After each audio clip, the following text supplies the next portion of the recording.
రేవంత్ రెడ్డి సర్కార్ను అధికారంలోకి తెచ్చినటువంటి రైతు రుణమాఫీ విషయంలో రేవంత్ అయితే చాలా క్లియర్గా ఉన్నటువంటి పరిస్థితులు అయితే మనకు కనిపిస్తున్నాయి. ఫస్ట్ విడత అయితే మనం చూసిండే ఇక ఈ నెలలోనే విడుదల చేసినటువంటి నేపథ్యం ఉంది.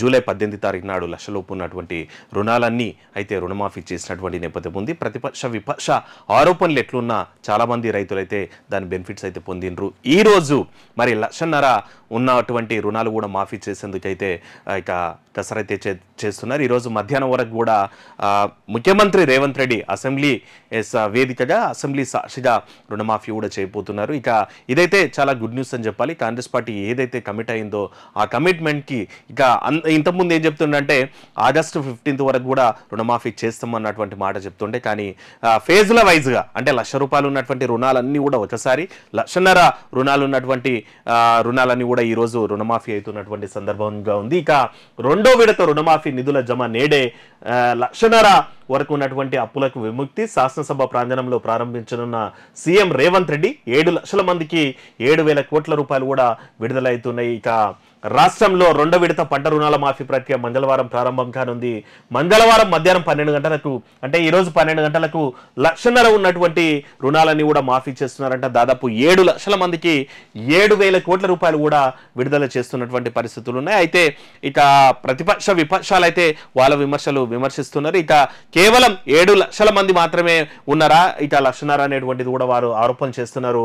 మొదటి విడతలో దాదాపు 6,035 కోట్ల రూపాయలు కూడా జమ చేసినటువంటి నేపథ్యం ఉంది. ఇక 3 విడతల్లో రుణమాఫీ ప్రక్రియ పూర్తి చేసేలా ప్రభుత్వం ప్రణాళికలు అయితే రూపొందించింది. ఈ నెల 19వ తారీఖున మొదటి విడత అయితే కూడా చేసినటువంటి నేపథ్యం ఉంది. దాదాపు 6,000 పైచిలకు రుణమాఫీలను కూడా చేసింది. ఫస్ట్ విడతలో ₹1,00,000 ఉన్నటువంటి వాటిని అయితే చేసింది. ఈ రోజు దాదాపు 7,000 కోట్ల రూపాయలు కూడా 7 లక్షల మంది రైతులకు బెనిఫిట్ అయ్యే విధంగా కూడా 1,50,000 రుణమాఫీలు చేస్తోంది. అయితే ఇంకా అందరి కన్ను కూడా ఎప్పుడు ఉంటుందంటే 2 లక్షల రూపాయలు ఉన్నటువంటి వాళ్ళకి ఎప్పుడు చేస్తారన్నటువంటిది. డిసెంబర్ 9న వాళ్ళు రుణమాఫీ చేస్తారు అని చెప్పి ప్రతిపక్ష విపక్షాలు చేసినటువంటి కామెంట్లకు ధీటుగా రేవంత్ సర్కార్ అయితే రుణమాఫీ చేస్తూనే వస్తుంది. ఎందుకంటే ఈ రోజు వాళ్ళు ఏం చెప్తున్నారంటే డిసెంబర్ 9 నాడే చేస్తామని మాట ఇచ్చిండే, కానీ వాళ్ళు మాట తప్పినరని.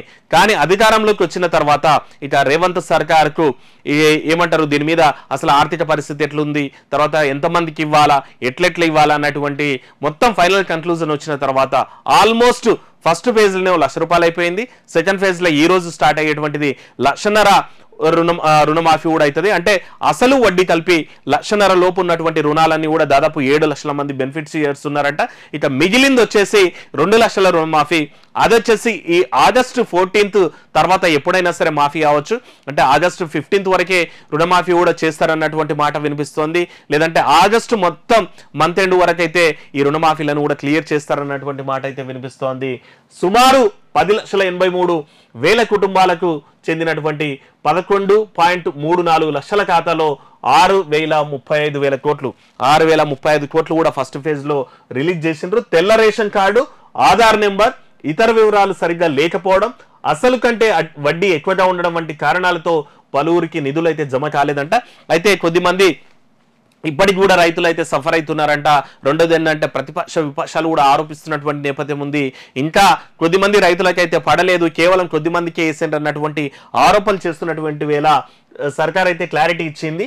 తెల్ల రేషన్ కార్డు, ఆధార్ నెంబరు, ఇతర వివరాలు సరిగ్గా లేకపోవడం వల్ల కొద్దిమందికి ఏమో అసలు కంటే వడ్డీయే ఎక్కువ ఉన్నటువంటి టెక్నికల్ ఇష్యూస్ లో కొద్దిమందికి అయితే జమ చేయదంట. వాళ్ళందరికీ కూడా ఎంక్వైరీ అయితే జరుగుతోంది. ఎవరెవరు అర్హులు ఉన్నారో వాళ్ళకు కూడా వేసేటువంటిది. ఇక ఆదాయ పన్ను చెల్లించిన వాళ్ళు, ప్రభుత్వ ఉద్యోగులు, పెన్షన్దారులను అర్హుల జాబితా నుంచి ప్రభుత్వం అయితే తొలగించిందంట. ఇన్కమ్ ట్యాక్స్ కట్టేటోళ్ళని, ప్రభుత్వ ఉద్యోగులను, పెన్షన్దారులందరినీ కూడా ఇక ఆ రుణమాఫీ లిస్ట్ నుంచి అయితే తీసేసిండ్రంట. ఇక మొదటి విడతలో రుణమాఫీ కాని వారి వినతుల స్వీకరణకు జిల్లా కార్యాలయాలు, మండలాల్లో హెల్ప్ డెస్క్లను ఏర్పాటు చేస్తారు. మరోవైపు మండల వ్యవసాయ అధికారులు, మండల వ్యవసాయ విస్తరణాధికారులు పలువురు వినతులు సమర్పించారంట. ఏఈఓలకు, అగ్రికల్చర్ ఎక్స్టెన్షన్ ఆఫీసర్లకు, అగ్రికల్చర్ ఆఫీసర్లకు ఈ రుణమాఫీ రానోలైతే రిక్వెస్ట్ అయితే పెట్టిందంట. అవి ఇంకా పరిష్కారం కాలేదంట.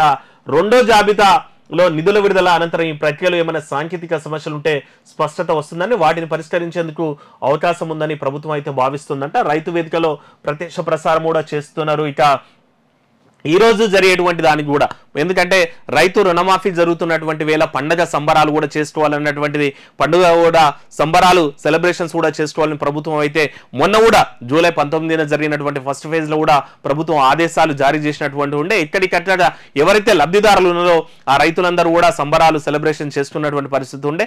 ఈ రెండో ఫేజ్ లో అయ్యేటువంటివి కూడా దాదాపు 7 లక్షల మంది రైతులకైతే రుణమాఫీ అయితే జరుగుతుందంట. ఫస్ట్ ఫేజ్ లో ఎవరికైనా రాలేదంటే వాళ్ళ టెక్నికల్ ఇష్యూస్ ఏమేమి ఉన్నాయో, వివరాలు సరిగ్గా లేని వాటి పైన జిల్లా కార్యాలయాలు కూడా హెల్ప్ డెస్క్లు పెట్టినట్ట. దాంతోపాటు ఏఈఓలకు తర్వాత ఏఓలకు కూడా రిక్వెస్ట్ పెట్టినారంట.